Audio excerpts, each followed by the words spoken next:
pour nous, ce qui compte, c'est pas les origines sociales, c'est pas la couleur de la peau, c'est pas la religion. Non, la seule chose qui compte, c'est la générosité du cœur et c'est surtout le respect de la France, de ses traditions, de son histoire, de sa culture, de ses règles. Eh bien,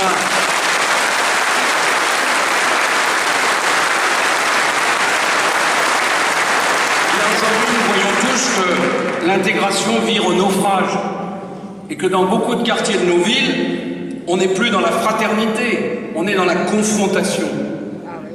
Le gouvernement a annoncé des nouvelles mesures sur l'intégration. Franchement, ça ne me rassure pas.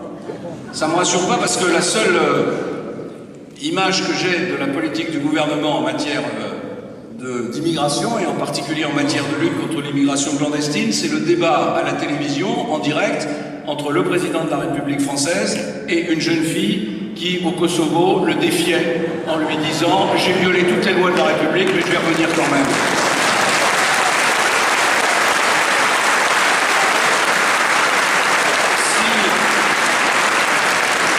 Si François Hollande veut réformer la politique d'intégration, il faut qu'il respecte 3 principes. Le premier principe, c'est que vivre en France et devenir français, c'est pas un droit, c'est un honneur. Et c'est un honneur qui se mérite.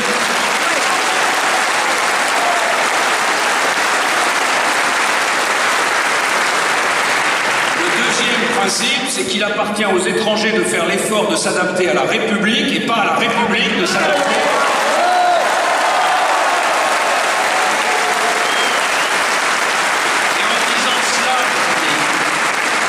Je ne fais que reprendre une des valeurs les plus essentielles de la République française, de son origine. Qu'est-ce que voulaient les révolutionnaires en 1789? C'est constituer une nation avec des hommes et des femmes différents en misant sur le mérite, sur le seul mérite et sur le respect des valeurs communes.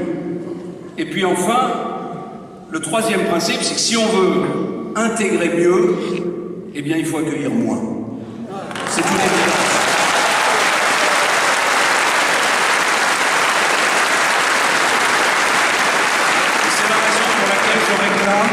Que le Parlement français vote chaque année d'abord sur le nombre d'étrangers que nous pourrons accueillir dans notre pays en fonction de notre situation économique, de notre situation sociale, de notre situation financière l'année suivante.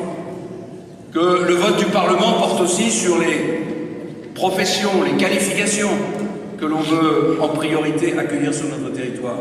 Et que le vote du Parlement porte aussi sur les régions du monde vers lesquelles on veut se tourner pour que l'immigration soit une immigration harmonieuse. C'est ce que font de très grandes démocraties, le Canada, aujourd'hui la Grande-Bretagne. C'est ce que tous les pays qui veulent maîtriser leur destin ont entrepris de faire. Voilà, mes amis, vous voyez, moi je combats ce gouvernement. Je le combats parce que c'est un gouvernement qui est en train d'emmener notre pays vers un déclin certain.